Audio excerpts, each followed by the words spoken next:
बेटा हुण आपां 9वीं क्लास का अध्याय 2 बहुपद दी 2.2 अभ्यास का तीजा सवाल करन लगे हैं। बहुत ही सौखा सवाल है। सानू क्या गया है कि जांच करो कि दिखाए गए मूल निम्नलिखित गति स्थितियों विच संगत बहुपद दीयां शिफरां हन। शिफरां की होंदियां बेटा? शिफरां का मतलब होंदा है मुल।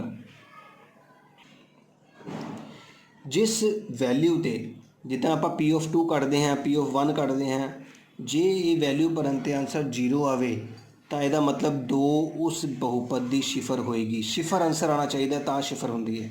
यदा मतलब करना सेम वही सवाल है जिदा आप पिछले सवाल कर रहे थे, पर हुण आंसर 0 आया तो शिफर है, नहीं तो शिफर नहीं है। देखते हैं असी हुण एक्स की वैल्यू -1/3 भरन लगे हाँ तो पी दे देखो ब्रैकेट दे विच एक्स की थां आपां लिखांगे -1/3 बराबर 3 की थां 3 लिखांगे, एक्स की थां -1/3 लिखांगे जमा 1। सेम सवाल किया जिदा आप दूजा सवाल कर रहे थे, उसी तरीके नाल असीं तीजा सवाल कर रहे हैं। हुण ध्यान नाल देखो कटिंग हो रही है, 3 नाल 3 कट्टिया जा रहा है। ध्यान नाल देखो जे 3 ते 3 कट्टिया जा रहा है तो बचिया की -1 ते +1। तो सारिਆਂ ਨੂੰ पता है कि +1 ते -1 का आंसर 0 होंदा है। तो जे 0 आंसर आया है तो तुसीं लिखना है हाँ कौमा पानी है x बराबर -1/3 बहुपद दी सिफर है। लगी समझ? जेकर तुहाडा आंसर 0 आएगा तो हाँ लिखना है, नहीं तो ना लिखना है। हुण दूजा भाग देखो बेटा दा असी ये पता करना है कि x बराबर 4/5 इसकी शिफर है या नहीं है। तो सेम उसी तरीके ना करांगे। असी x की वैल्यू 4/5 ये भरन लगे हाँ। p 4/5 फिर 5 की थां 5, x की थां 4/5 माइनस पाई है बेटा ये। तो हुण इधर भी ध्यान नाल देखो कि तुहाडे कोल 5 ते 5 कट रहे हैं। तो कट्टन तो बाद तुहाडे कोल की बच गया 4 माइनस पाई जो कि 0 के बराबर नहीं है। इस करके की लिखोगे नहीं कौमा पा दोगे x बराबर 4/5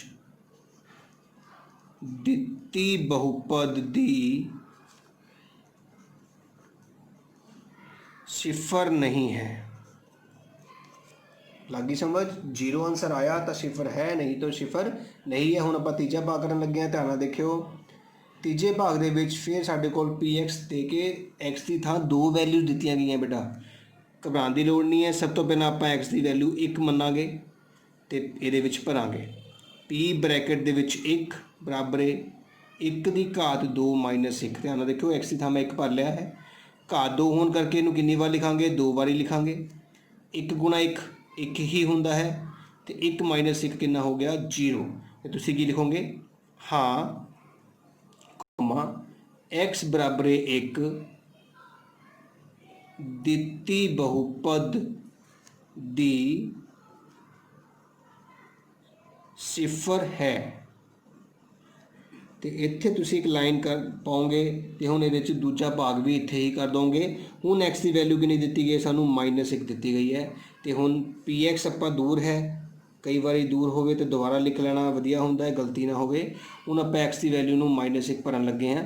पी -1 बराबर -1 की घात 2 -1।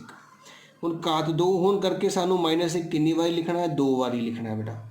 हुण गुणा करनी है 1 एकम 1 पर साढ़े कोल माइनस के चिन्ह कितने ने 2। तो मैं तुहानूं समझाया सीगा 2 चिन्ह प्लस बन जाते हैं, इस करके इत्थे साइन नहीं आएगा। अगला टर्म है -1।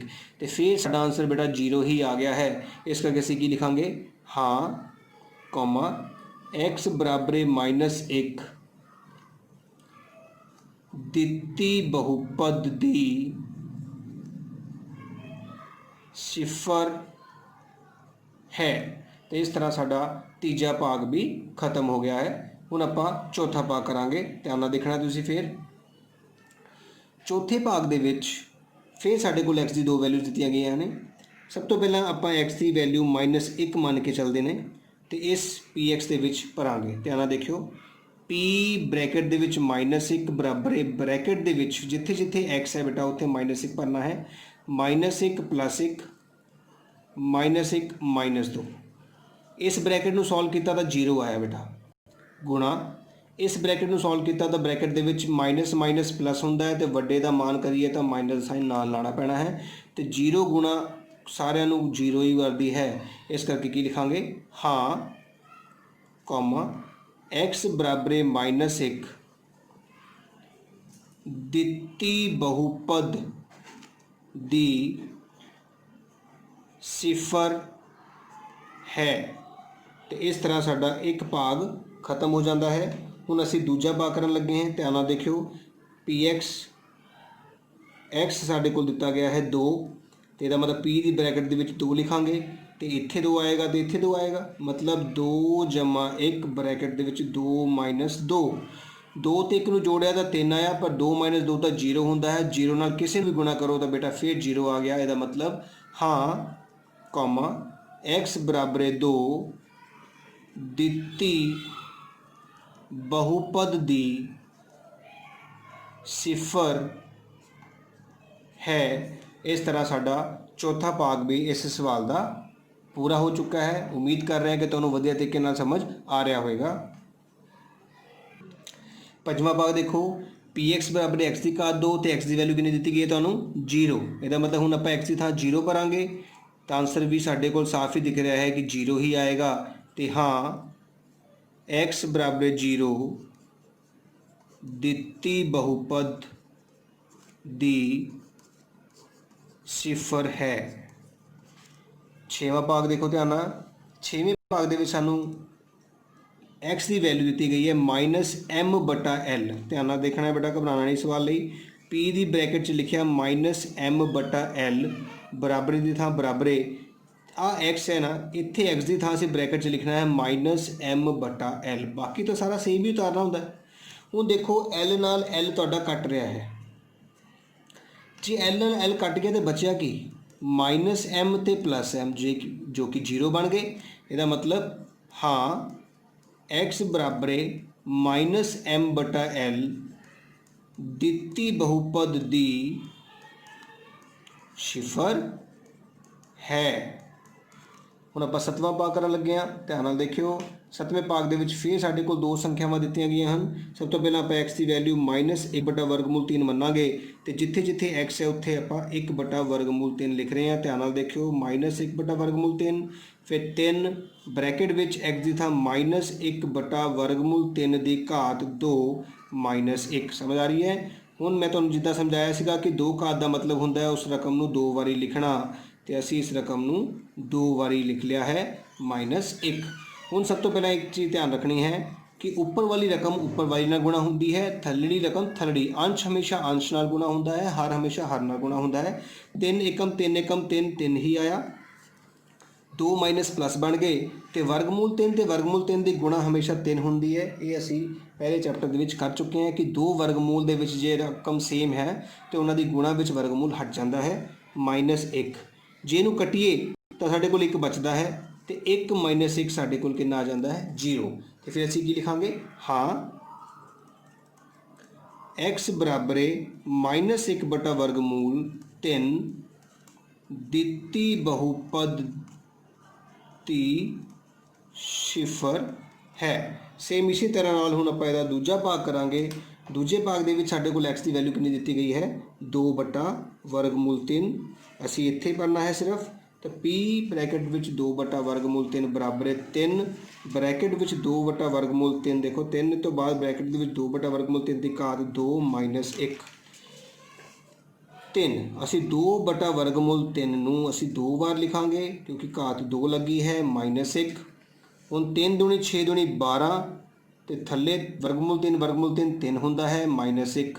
जे हुण असी कटिंग करते हाँ तो 3 दे पहाड़े ते 12 4 ते आउंदा है, तो साडे कोल बचदा है 4 - 1 बराबर 3।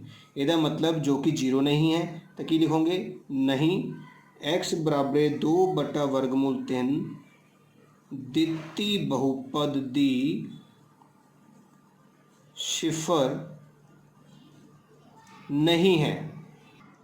लास्ट पार्ट बेटा इस सवाल का, इस सवाल के हुण एक्स की वैल्यू सानूं दी गई है 1/2, तो असी एक्स की थां हुण 1/2 भरन लगे हाँ। ਪੀ ਬ੍ਰੈਕਟ ਦੇ ਵਿੱਚ 1/2 ਬਰਾਬਰ ਹੈ 2 ਬ੍ਰੈਕਟ ਦੇ ਵਿੱਚ 1/2 ਜਮਾ 1। ਧਿਆਨ ਨਾਲ ਦੇਖਿਓ, ਹੁਣ 2 ਨਾਲ 2 ਬੇਟਾ ਕੱਟ ਰਿਹਾ ਹੈ ਅਤੇ ਬਕਾਇਆ ਕੀ ਬਚ ਗਿਆ ਸਾਡੇ ਕੋਲ 1 ਬਚ ਗਿਆ।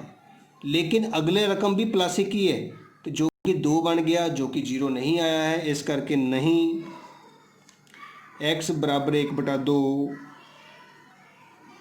ਦਿੱਤੀ ਬਹੁਪਦ ਦੀ ਸਿਫਰ ਨਹੀਂ ਹੈ। ਇਸ ਤਰ੍ਹਾਂ ਸਾਡਾ ਇਹ ਸਵਾਲ ਤੀਜਾ ਸਵਾਲ 2.2 ਅਭਿਆਸ ਦਾ ਵੀ ਖਤਮ ਹੋ ਗਿਆ ਹੈ। ਉਮੀਦ ਕਰ ਰਹੇ ਹਾਂ ਕਿ ਤੁਹਾਨੂੰ ਵਧੀਆ ਤਰੀਕੇ ਨਾਲ ਸਮਝਾ ਪਾ ਰਿਹਾ ਹਾਂ ਅਤੇ ਅੱਗੇ ਵੀ ਇਹੀ ਮੇਰੀ ਕੋਸ਼ਿਸ਼ ਰਹੇਗੀ। Thank you.